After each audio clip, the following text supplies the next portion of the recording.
Good afternoon दोस्तों, स्वागत है आप सभी का एक बार फिर से LNIAS के हिंदी यूट्यूब चैनल पर। और दोस्तों, जो हमारी कंप्लीट एथिक्स की जो सीरीज चल रही है उसमें दोस्तों हम 6 टॉपिक्स फिनिश कर चुके हैं अपने। ठीक है, टॉपिक नंबर 1 ये हम फिनिश कर चुके हैं। टॉपिक 2, 3, 4, 5 और ये 6 जो हमने कल फिनिश किया था, public service values and ethics in public administration. आज दोस्तों हम एक नया टॉपिक स्टार्ट करेंगे जो हमारे सिलेबस का लास्ट टॉपिक है, टॉपिक नंबर 7, और वो है दोस्तों प्रोबिटी इन गवर्नेंस, शासन व्यवस्था में ईमानदारी। तो दोस्तों ये जो टॉपिक है हमारा 7वां, इसमें हम क्या क्या कवर करेंगे देखिए। प्रोबिटी इन गवर्नेंस में हम सबसे पहले देखेंगे लोक सेवा की अवधारणा, कंसेप्ट ऑफ, वन सेकंड,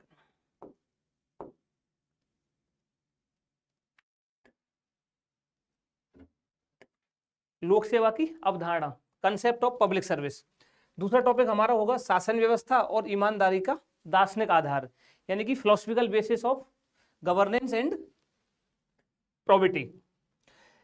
सरकार में सूचना का आदान प्रदान, यानी कि इंफॉर्मेशन शेयरिंग और ट्रांसपेरेंसी, राइट टू इंफॉर्मेशन, सूचना का अधिकार, code of ethics, code of conduct, नागरिक घोषणा पत्र, कार्य संस्कृति यानी वर्क कल्चर, सेवा प्रदान करने की गुणवत्ता और लोक निधि का उपयोग एवं भ्रष्टाचार। यानी ये टॉपिक है जो हम कवर करेंगे, जिसमें दोस्तों हम आज जो कवर करेंगे ना वो ये वाले कवर करेंगे, शुरू के 4 टॉपिक। ठीक है, तो शुरुआत करते हैं शासन व्यवस्था में ईमानदारी, probity in governance. Good afternoon. ठीक है दोस्तों, कनेक्ट हो जाइए सब। अब देखिए दोस्तों, हम जब भी कोई टॉपिक स्टार्ट करते हैं तो सबसे पहले वो जो हमारी टॉपिक की हेडिंग होती है उसी को समझते हैं, उसी से काफ़ी चीज़ें क्लियर होती हैं। तो अब जैसे ये दे रखा है शासन व्यवस्था में ईमानदारी, प्रोबिटी इन गवर्नेंस। अब दोस्तों हमने आपको बताया था पहले भी कि कुछ कुछ ऐसे टर्म है जो हमारे सिलेबस में जो थोड़ा सा परेशान करते हैं, उनको समझने में एक जैसे दिखते हैं। तो उनमें जैसे कौन सा, जैसे पहला है दोस्तों, उसमें हम बात करें ऑनेस्टी। ऑनेस्टी एक ये शब्द है, इसको आज हम देखेंगे। एक ये प्रोबिटी, प्रोबिटी, और एक देखेंगे दोस्तों इंटीग्रिटी। ये हम डिटेल में देख भी चुके हैं। इंटीग्रिटी क्या है हमारा, जो इंटीग्रिटी जो है ये हमारे टॉपिक नंबर जो 3 था ना,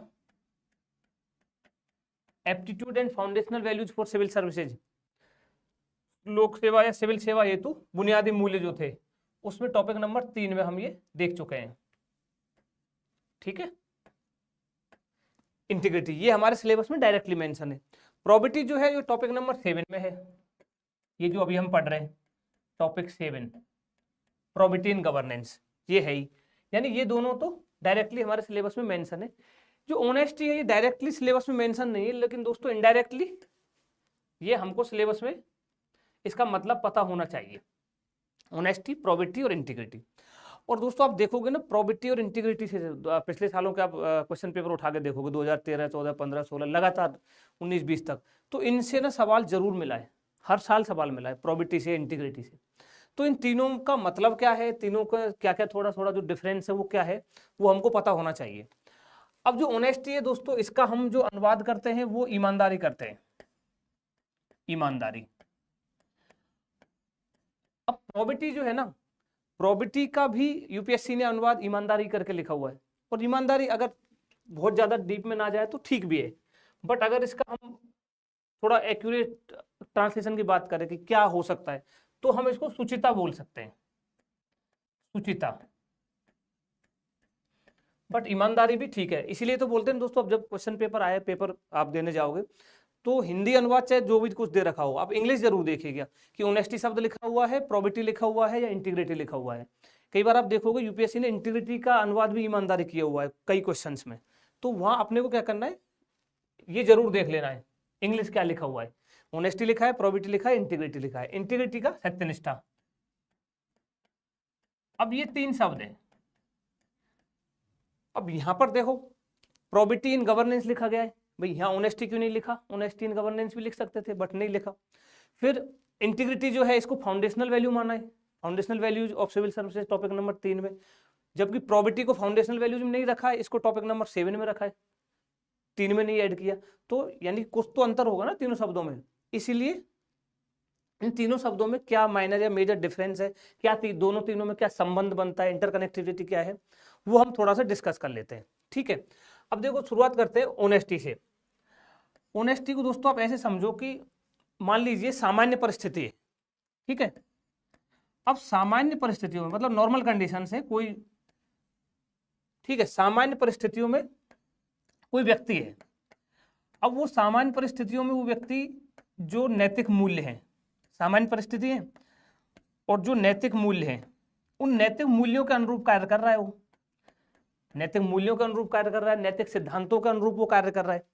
मान लीजिए झूठ नहीं बोलता है, ठीक है, किसी के साथ कोई छल कपट नहीं करता है, छल कपट नहीं करता है, झूठ नहीं बोलता है,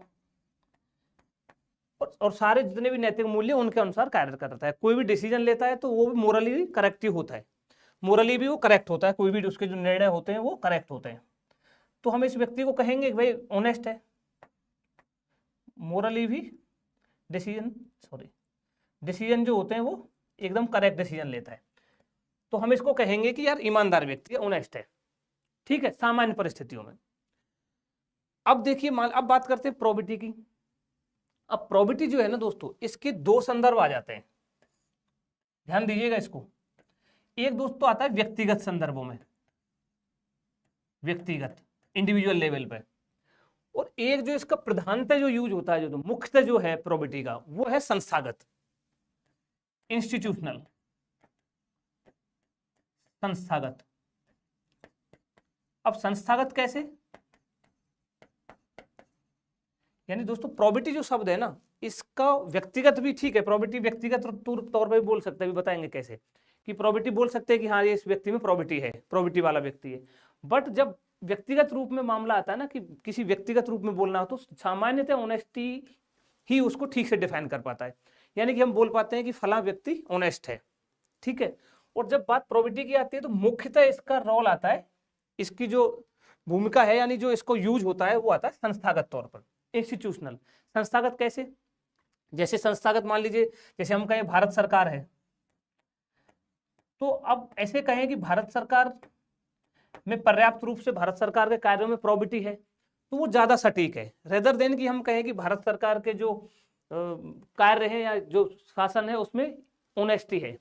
ऑनेस्टी यानी व्यक्तिगत लेवल पर ऑनेस्टी की बात आती है, और जहीं संस्थागत लेवल की बात आ जाती है, इंस्टीट्यूशन लेवल की बात आ जाती है, तो हम बात करते हैं प्रोबेबिलिटी की। इसलिए देखो सर, इसमें भी टॉपिक में भी यही लिखा है, प्रोबेबिलिटी इन गवर्नेंस, क्योंकि संस्थागत बात है। और जैसे हम कहें भाई गृह मंत्रालय है भारत सरकार का, मान लीजिए, तो हम कहें भाई गृह मंत्रालय में पर्याप्त रूप से प्रोबेबिलिटी है, या फिर हम कहें कि गृह मंत्रालय में प्रोबेबिलिटी का अभाव है, यानी कि ईमानदारी का अभाव है, यानी प्रोबेबिलिटी के जो संबंध है प्रधानत है मेनली वो दोस्तों संस्था से, संस्थागत रूप से। और फिर जैसे कैग जो है, कंट्रोलर ऑडिटर जनरल, कैग के लिए हम कहें, निर्वाचन आयोग के लिए कहें, इनके लिए यानी किसी संस्थागत इंस्टीट्यूशनल लेवल पर बात आएगी तो हम प्रोबेबिलिटी बोलते हैं। ठीक है, वो ज्यादा सटीक इसका, गुड आफ्टरनून, वो ज्यादा सटीक रूप से इसका वर्णन कर पाता है। वही व्यक्तिगत रूप में अगर प्रोबेबिलिटी को देखें, बोल सकते हैं व्यक्तिगत रूप में भी, बट ज्यादा ये ठीक है, ये प्रोबेबिलिटी का यूज जो है संस्थागत होता है। अब व्यक्तिगत लेवल पर प्रोबेबिलिटी कैसे, जैसे हमने यहाँ डिस्कस किया था कि ऑनेस्टी कब कहेंगे, सामान्य परिस्थितियों में कोई व्यक्ति जो है वो नैतिक मूल्यों के हिसाब से कार्य कर रहा है, कोई छल कपट नहीं कर रहा है, कोई झूठ नहीं बोलता है, नैतिक सिद्धांतों के अनुरूप कार्य करता है, मोरली भी करेक्ट होता है, जो भी डिसीजन लेने होते हैं तो हम कह देते हैं ऑनेस्ट व्यक्ति है।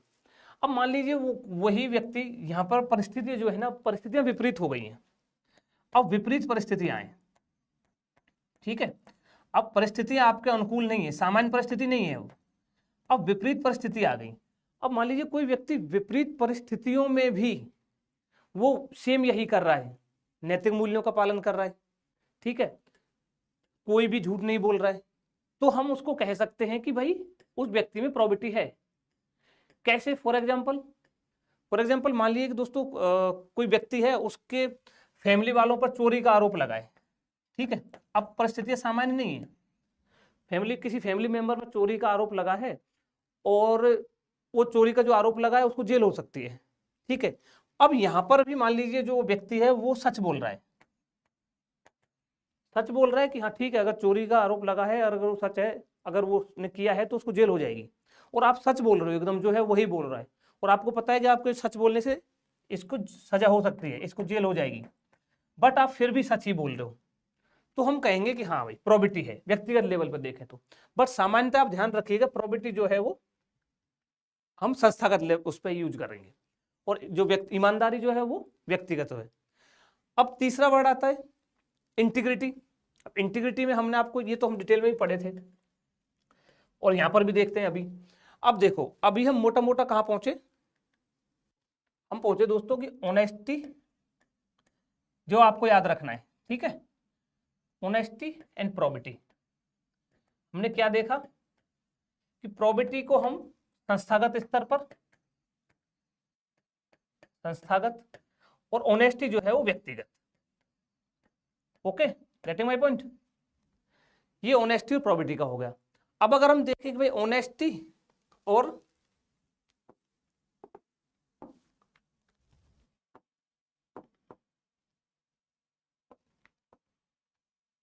प्रोबिटी का हो गया, अगला हम देखें जैसे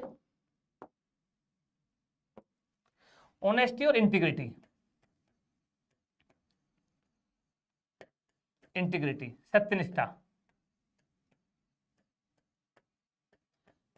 अब ऑनेस्टी और इंटीग्रिटी, इनमें क्या मतलब समानता है, क्या डिफरेंस है?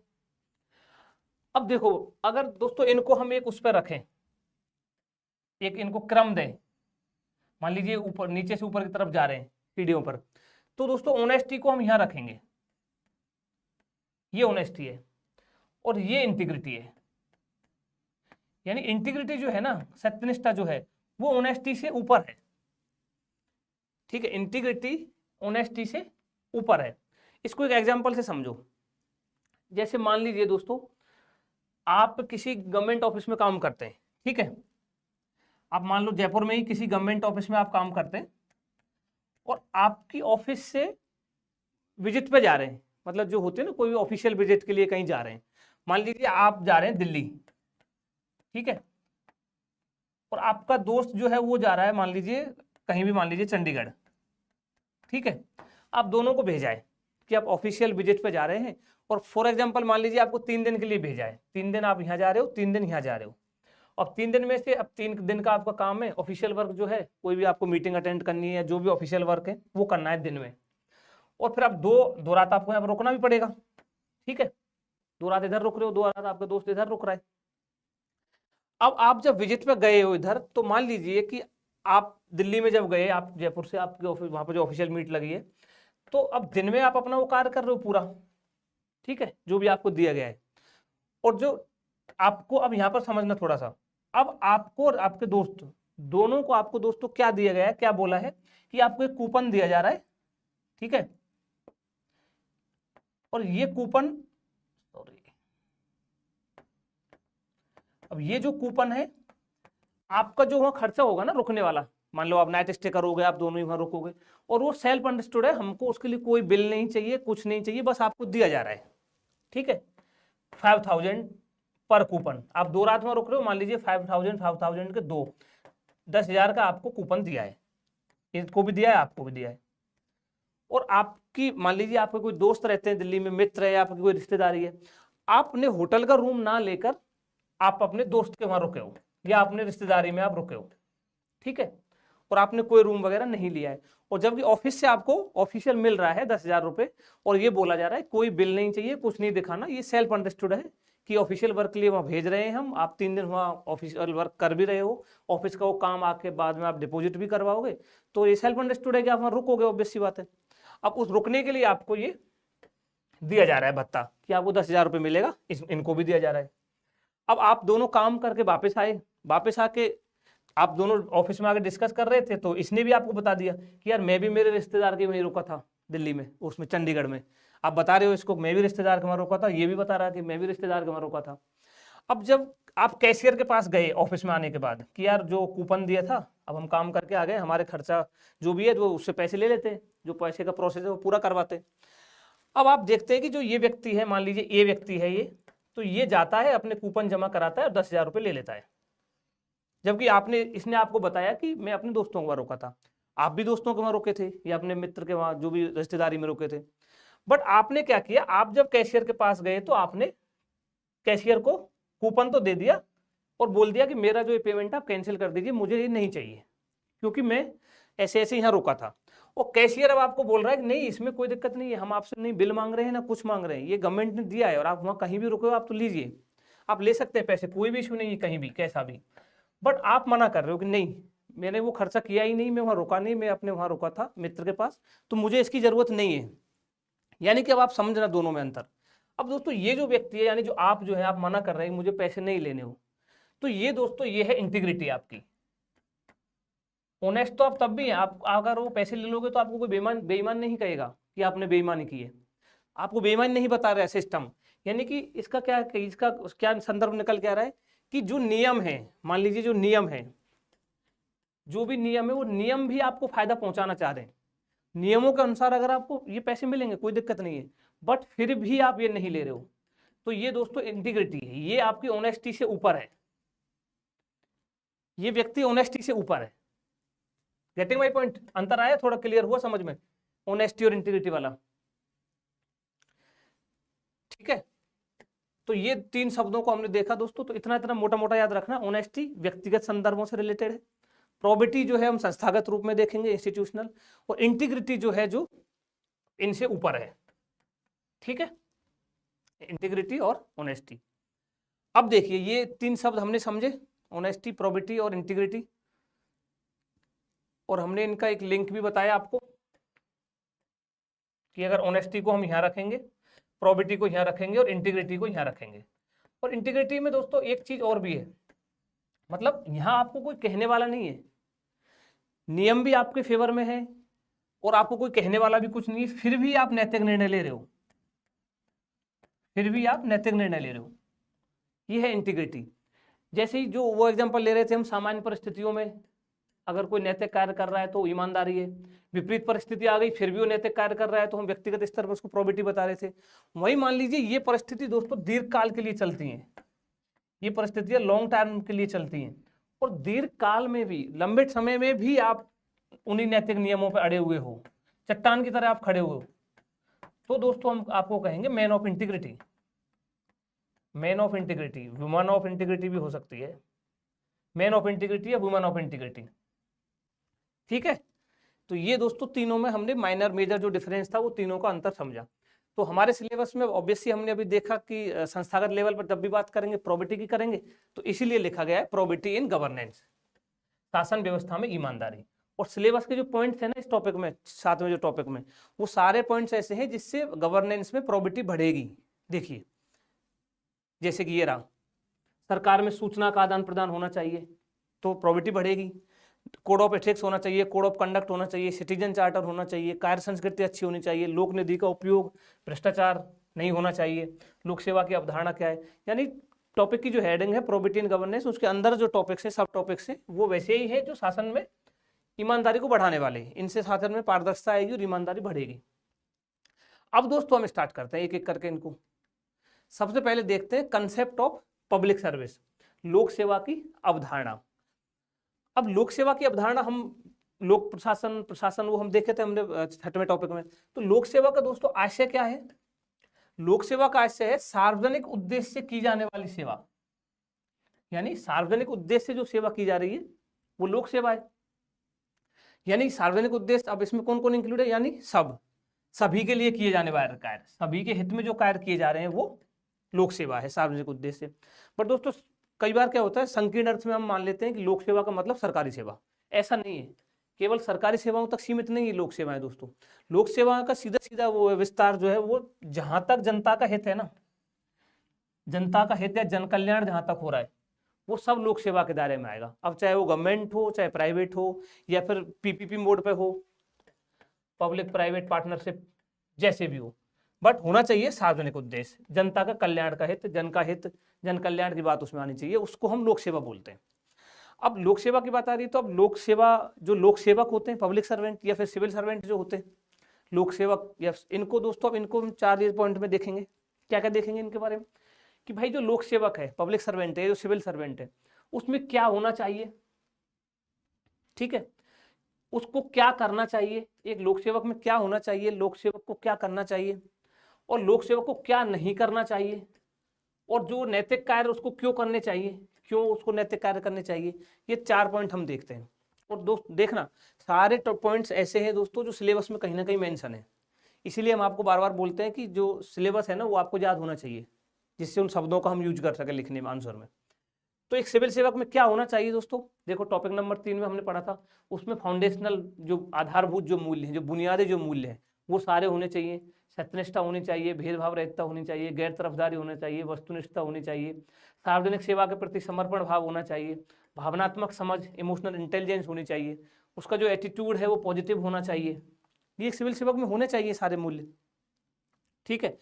और उसको क्या करना चाहिए दोस्तों, पद व स्थिति के अनुसार अपने कर्तव्यों का पालन करना चाहिए। जो आपका पद है, जो आपका स्टेटस है, उसके अनुसार कार्य कीजिए। डीएम है तो आप विकासात्मक गतिविधियों को ठीक से देखिए, एसपी लगे हुए तो आप लॉ एंड ऑर्डर को ठीक से मेंटेन कीजिए, उसके अनुसार आप अपने कर्तव्यों का पालन। लोक निधि का सदुपयोग करना चाहिए, गुणवत्तापूर्ण सेवा प्रदान करनी चाहिए। इसमें हम देखेंगे टॉपिक नंबर 7 में सेवोत्तम मॉडल देखेंगे, सेवोत्तम मॉडल, ठीक है। कोड ऑफ कंडक्ट का पालन करना चाहिए। जो वर्क कल्चर है, कार्य संस्कृति जो है वो पॉजिटिव होनी चाहिए, उसको बढ़ावा दिया जाना चाहिए। नीतियों का बेहतर क्रियान्वयन किया जाना चाहिए, इंप्लीमेंटेशन बेहतर होना चाहिए। और उसको क्या नहीं करना चाहिए दोस्तों, जो उसके अधिकार हैं, जो उसकी पावर है, उनका दुरुपयोग नहीं करना चाहिए, कोई भी मिसयूज नहीं करना चाहिए। जो भी सिविल सेवक या लोक सेवक के अधिकार हैं, कर्तव्यों की अवहेलना नहीं करनी चाहिए उसको, भाई भतीजावाद को बढ़ावा नहीं देना चाहिए, व्यक्तिगत हितों को बढ़ावा नहीं देना चाहिए, सार्वजनिक हितों को वरीयता देनी चाहिए, लोक निधि का दुरुपयोग नहीं करना चाहिए, लाल फीताशाही, भ्रष्टाचार, तरफदारी, रिश्वतखोरी, ये सब उसको नहीं करना चाहिए। और अब दोस्तों हम देखते हैं भाई उसको ये सब क्यों करना चाहिए, क्योंकि दोस्तों उसका जो वेतन भत्ता है वो कहाँ से दिया जाता है, जनता का पैसा है, टैक्स का पैसा है। तो इट मीन्स वो क्या हो गया, लोक ऋणी हो गया। लोक ऋणी यानी जनता का ऋणी है, वो जनता का ऋणी, लोक सॉरी लोक ऋणी हो गया, ठीक है। और अंतरराष्ट्रीय छवि बेहतर होगी अगर नैतिक कार्य होंगे, शासन प्रशासन अच्छा होगा तो अंतरराष्ट्रीय इंटरनेशनल लेवल पे भी अच्छी छवि जाएगी ना, सुशासन की स्थिति बनेगी, नागरिक केंद्रित शासन होगा, लोकतंत्र सुदृढ़ होगा, लोकतंत्र की सुदृढ़ता सुनिश्चित होगी। तो ये दोस्तों 3-4 पॉइंट है लोक सेवक में क्या होना चाहिए, क्या उसको करना चाहिए, क्या नहीं होना चाहिए, उसको नैतिक कार्य क्यों करना चाहिए, लोक ऋणी है। तो देखो ये पॉइंट हमारे सिलेबस का जो पॉइंट है, लोक निधि का उपयोग, उससे जुड़ जाएगा, यूटिलाइजेशन ऑफ पब्लिक फंड। तो ये दोस्तों 3-4 लोक सेवक के वो हैं, ये हमने जो डिस्कस किया। अब देखते हैं हमारा जो दूसरा टॉपिक है इसमें, कि शासन व्यवस्था और ईमानदारी का दार्शनिक आधार क्या है, philosophical basis of governance and probity. इसका दार्शनिक आधार क्या है, दार्शनिक आधार मीन्स दोस्तों जैसे हमने सत्यनिष्ठा का दार्शनिक आधार देखा था, ऐसे इसका दार्शनिक आधार क्या है। दार्शनिक आधार का मतलब होता है कि उसके बारे में दर्शन में, फिलोसफी में, या पहले जो भी थिंकर्स आए, फिलोसफर्स आए, वो क्या बोल के गए, ठीक है। अब दार्शनिक आधार को दोस्तों हम एक तो इंडियन कॉन्टेक्स्ट में देखेंगे, भारतीय दर्शन में क्या कहा गया है, और एक हम वेस्टर्न देखेंगे, पाश्चात्य दर्शन में क्या कहा गया है दार्शनिक आधार के रूप में। अगर हम भारतीय दर्शन की बात करते हैं तो दोस्तों वैदिक काल में वसुधैव कुटुंबकम की बात की गई है, कल भी हम डिस्कस कर रहे थे, संपूर्ण धरा हमारा परिवार है, कुटुंब है, की गई है ना। सर्वजन हिताय सर्वजन सुखाय की बात की गई है, यानी कि सबका हेतु, सबको सुख प्रदान करने की बात की गई है। कालिदास क्या दोस्तों, कालिदास की रचना है रघुवंशम। कालिदास रघुवंशम में दोस्तों टैक्स जो होता है, कर, टैक्स के कल्याणकारी उपयोग की बात करते हैं, कि भाई टैक्स लगाया जाता है, कर जो लगाया जाता है जनता पे, उससे जो राजस्व आता है, जो पैसा आता है, उसको कल्याणकारी कार्यों में लगाया जाना चाहिए, ऐसा उल्लेख मिलता है। तुलसीदास जी भी दोस्तों रामचरितमानस में कहते हैं कि जिस राजा की मतलब प्रजा दुखी होगी, वह राजा नरक का भोगी होगा, तुलसीदास जी रामचरितमानस में कहते हैं। तो यहाँ भी शासन की बात की जा रही है, सुशासन की बात की जा रही है ना, अच्छे शासन की बात की जा रही है, प्रोबिटी की बात की जा रही है, शासन में जो दार्शनिक है, वो शासन में जो ईमानदारी है उसकी बात की जा रही है।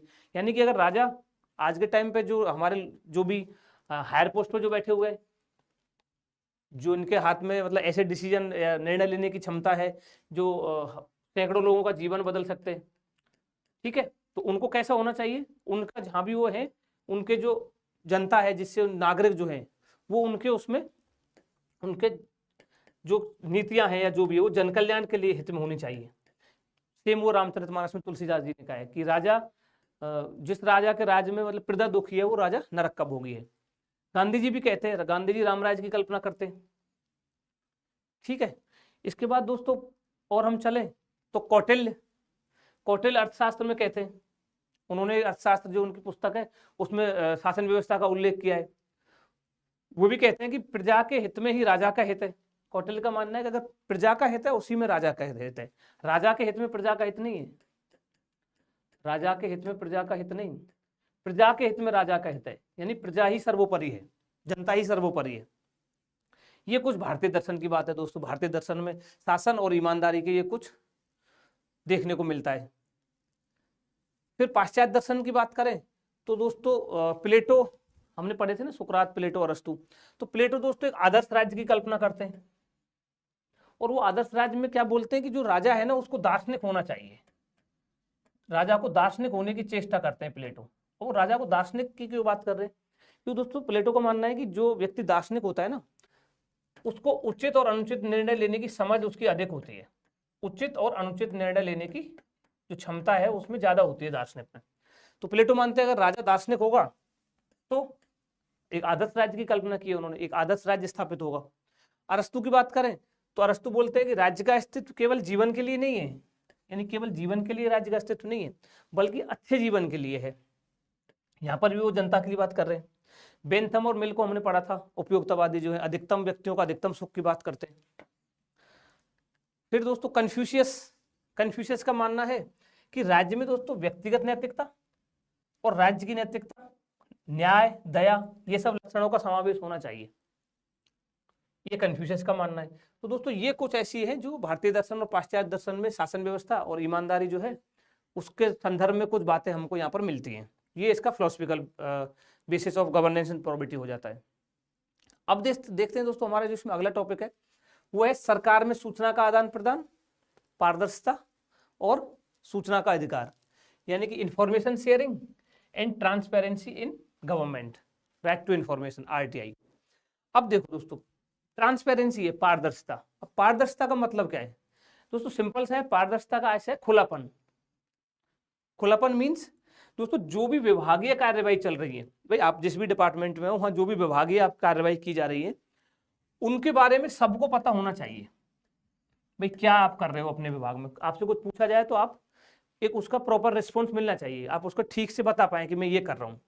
राइट टू नो मीन्स जानने का अधिकार। अब क्या जानने का अधिकार? भाई सरकार व प्रशासन की गतिविधियों के बारे में जानना का अधिकार। शासन प्रशासन की जो भी गतिविधियां उनके बारे में जान सकती है ना जनता। लोकतंत्र यही तो है, भाई हम पूछ सकते हैं कि आपने जो ये डिसीजन लिया ये क्यों लिया है। जो भी गतिविधियां हो रही हैं, विभागीय कार्यवाहियां हो रही हैं, मान लो हमसे रिलेटेड है या आमजन किसी से भी रिलेटेड है तो हम पूछ सकते हैं उनको। बट यहाँ पर एक पॉइंट याद रखना है दोस्तों, वो गतिविधियां ऐसी होनी चाहिए जो जनहित से जुड़ी हों, जनहित से जुड़ी हुई गतिविधियां होनी चाहिए, ना कि रक्षा संबंधी कुछ खुफिया जानकारी।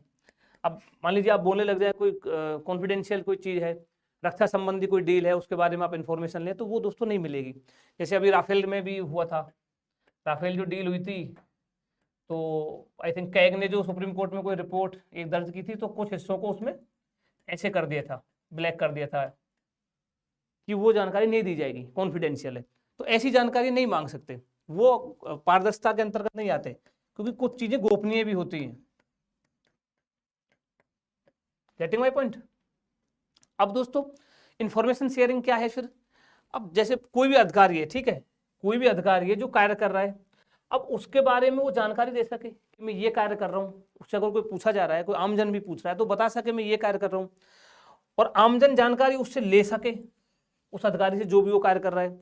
और फिर जो जानकारी ले रहा है उनके जो अपने कार्यों को बता रहा है उन कार्यों का औचित्य भी सिद्ध कर सके। भाई कोई अधिकारी है कार्य कर रहा है, उनके बारे में जानकारी दे सके, आमजन जानकारी ले सके तथा अपने कार्यों को वो औचित्य सिद्ध कर सके। यही क्या है? यही है दोस्तों सूचना का आदान प्रदान, इंफॉर्मेशन शेयरिंग। विभागीय कार्रवाई चल रही है, कोई हो रहा है, आपसे रिलेटेड है, आपको कुछ जानना है कि ये ऐसा मेरे साथ ये क्यों हो रहा है, XYZ जो भी है, आप जाके पूछो उनसे, आपको बताएं कि हाँ ये ऐसा है, आपके लिए ये इस वजह से हुआ है। फॉर एग्जांपल किसी बच्चे का कोई छात्रवृत्ति का कोई इशू है, स्कॉलरशिप का कुछ है, उसमें कोई दिक्कत आ रही है, जो भी है, तो आप पूछ सकते हैं जाके कि इसमें मेरे इस फॉर्म में इसमें क्या चल रहा है। तो जो भी अधिकारी है, जो भी वहाँ कार्य कर रहा है, वो जानकारी दे आपको, और आप उसे जानकारी ले रहे हो, और वो फिर उसकी औचित्य भी सिद्ध कर पाए, जो जानकारी दे रहे हो उस ठीक भी होनी चाहिए। तो ये क्या है, ये इन्फॉर्मेशन शेयरिंग है। अब इन्फॉर्मेशन शेयरिंग के लिए या पारदर्शिता को बढ़ाने के लिए जो सबसे अच्छा जो किया है दोस्तों, वो आरटीआई एक्ट 2005 पारित किया गया, राइट टू इन्फॉर्मेशन एक्ट 2005। अब यहाँ पर देखो, हमने आपको बहुत ज्यादा कोई होमवर्क नहीं दिया दोस्तों, एक कल होमवर्क दिया था बस, और एक आज दे रहा हूँ, बस 2 ही होमवर्क दिए पूरी क्लास में। अब इसमें आपको क्या करना है, राइट टू इन्फॉर्मेशन जो एक्ट है ना, आरटीआई एक्ट 2005, इसको ठीक से तैयार करना है। ठीक है, नहीं कर पाओ तो कमेंट करके बताना, हम करवाएंगे ये भी और इससे पिछले वाला होमवर्क भी। आरटीआई एक्ट आपको करना है, इसमें जो अमेंडमेंट्स हुए आई थिंक 2019 में हुआ है, और जो यानी पूरा एक्ट तैयार करना है वो विद अमेंडमेंट्स। ठीक है, ये आप घर से इसको तैयार कीजिएगा, और वैसे ये पॉलिटी में भी आप पढ़ोगे, ठीक है, पेपर 2 जो है वहाँ, बट और ये आपका यहाँ पर होमवर्क है। आरटीआई एक्ट आपका अच्छे से तैयार होना चाहिए। ठीक है, अब अगला देखिए दोस्तों, कोड ऑफ एथिक्स। अब कोड ऑफ एथिक्स क्या है, बहुत सिंपल है दोस्तों। क्या है कि एक बुक है, ऐसे मान लो एक किताब है, ठीक है, एक किताब है, और किस चीज की किताब है दोस्तों, नीति संहिता है, जिसमें क्या है, कुछ नैतिक नियमों का उल्लेख है, कुछ नैतिक नियमों का समुच्चय, कुछ नैतिक नियम उसमें लिखे हुए हैं। मान लीजिए आप किसी भी संगठन में काम करते हैं, चाहे गवर्नमेंट ऑर्गेनाइजेशन हो या प्राइवेट ऑर्गेनाइजेशन हो, और उसमें कुछ लिख दिया है कि हमारे संगठन में जो जो व्यक्ति कर्मचारी हैं, जो जो कार्य करते हैं ना, उनका कार्य का व्यवहार कैसा होगा, उनके निर्णय लेने की प्रक्रिया क्या होगी, तो उसमें वो मार्गदर्शन करेगा फिर, जो कोड ऑफ एथिक्स जो है। अब ये सबका अलग अलग हो सकता है। मान लीजिए आप किसी हॉस्पिटल में काम करते हैं तो वहां का कोड ऑफ एथिक्स अलग हो सकता है, डॉक्टर्स के लिए अलग से कोड ऑफ एथिक्स बनाए गए हो, या फिर किसी और ऑर्गेनाइजेशन में आप काम करते हैं तो वहां का कोड ऑफ एथिक्स अलग हो सकता है। यानी कि मोटा मोटा ये है कि कोड ऑफ एथिक्स में ये लिखा रहेगा कि हमारे जो कर्मचारी हैं, हमारे संगठन के जो कर्मचारी हैं, वो ये करेंगे और ये नहीं करेंगे। ठीक है, उसमें क्या होगा, कुछ मूल्यों, मानकों और नियमों का उल्लेख होगा, लिख रखा होगा पूरा कि ऐसा करना है, वैसा नहीं करना है। और जो सदस्य है ना, उनसे ये अपेक्षा की जाएगी कि वे अपने व्यवहार में इसका अनुपालन करें, जो कोड ऑफ एथिक्स बनाया हुआ है उसका आप पालन करें। आप किसी प्राइवेट ऑर्गेनाइजेशन में काम कर रहे हैं, कहीं मान लीजिए कोई भी संस्था हो सकती है वो, तो वहां आपको एक कोड ऑफ एथिक्स बता देते हैं वो कि उसके अनुसार आपको काम करना है। ठीक है, ये है सिंपल सा। और इससे क्या होता है दोस्तों, जो उसके सदस्य हैं उनको आचरण करते समय नैतिक होने के लिए एक गाइडेंस मिल जाता है कि हाँ यार, मुझे ये नहीं करना चाहिए, ये करना चाहिए, ये मेरे संस्था का कोड ऑफ एथिक्स मुझसे कहता है। ठीक है, इतना सा है सिंपल सा कोड ऑफ एथिक्स। और कोड ऑफ कंडक्ट क्या है फिर, अब इतना इसमें ये ध्यान रखना भी बताते हैं इसमें इन दोनों में अंतर भी क्या है। अब कोड ऑफ कंडक्ट क्या है, ये भी ऐसे ही समझो एक तरीके की बुक है। ठीक है, इसमें भी कुछ चीजें लिखी हुई है। अब इसमें क्या है कि जो कर्मचारी हैं, उन कर्मचारियों को अनुशासन में बनाए रखने के लिए, उन्हें अपने दायित्वों का पालन करने के लिए, उनकी जो शक्तियां हैं, पदेन शक्तियां हैं, उनका दुरुपयोग रोकने के लिए, वैधानिक रूप से उन्हें अपने कार्यों हेतु जवाबदेह ठहराने के लिए, लीगली आप जवाबदेह ठहराने के लिए, तथा उनके आचार व्यवहार के नियमन, यानी उनको क्या करना चाहिए और क्या नहीं करना चाहिए, इसके लिए जो संगठन द्वारा जो बनाए गए नियम है वो आचरण संहिता है, वो कोड ऑफ कंडक्ट है। मतलब अंतर क्या है लेकिन इसमें अभी देखते हैं। यानी नियम वही लिखे रहेंगे, बट ये थोड़ा लीगली है, लीगली मामला आ रहा है। यानी कि क्या अंतर हो गया, अगर दोस्तों कोड ऑफ एथिक्स का अगर आप उल्लंघन करोगे तो कोड ऑफ एथिक्स के उल्लंघन पर आप पर कोई कार्रवाई नहीं की जाएगी, वो आपको, बट आपने कोड ऑफ कंडक्ट का अगर उल्लंघन किया तो आप पर अनुशासनात्मक कार्रवाई की जा सकती है। ठीक है, ये इन दोनों में मेजर अंतर है। कोड ऑफ एथिक्स का उल्लंघन होगा तो ठीक है, कोई बात नहीं, बट कोड ऑफ कंडक्ट का अगर उल्लंघन हुआ तो आप पर अनुशासनात्मक कार्रवाई की जा सकती है, जिस भी संगठन में आप हैं। तो ये कोड ऑफ कंडक्ट और कोड ऑफ एथिक्स हमने देखा। अब इन दोनों में अंतर जो मैं अभी बता रहा था, क्या अंतर है, वही दोस्तों, इसके अनुपालन पे, व्यवहार में अनुपालन तो होना चाहिए इसका, बट इसके उल्लंघन पर कोई भी दंड की प्रावधान नहीं है। बट यहाँ पर देखो, अनुशासनात्मक कार्रवाई संभव है, दंड दिया जा सकता है अगर आप कोड ऑफ कंडक्ट का उल्लंघन करोगे तो। Getting my point. तो ये थे दोस्तों आज ये टॉपिक हमने देखे, लोक सेवा की अवधारणा देखी, शासन व्यवस्था और ईमानदारी का दार्शनिक आधार देखा, सरकार में सूचना का आदान प्रदान, सूचना का अधिकार, और कोड ऑफ नीतिपरक संहिता, कोड ऑफ एथिक्स और कोड ऑफ कंडक्ट। अब दोस्तों हमारी क्लास पता है आपको, मंडे टू फ्राइडे होती है। अब हमारी नेक्स्ट क्लास जो है वो मंडे है, क्योंकि आज फ्राइडे है, और उस क्लास में दोस्तों हम ये फिनिश कर लेंगे, ये 3 4 टॉपिक जो बचे हुए हैं। तो यानी कि टॉपिक हमारे जो 7 टॉपिक है सिलेबस के वो हम मंडे को फिनिश कर हो जाएंगे हमारे। उसके बाद का क्या है वो हम आपको बताएंगे।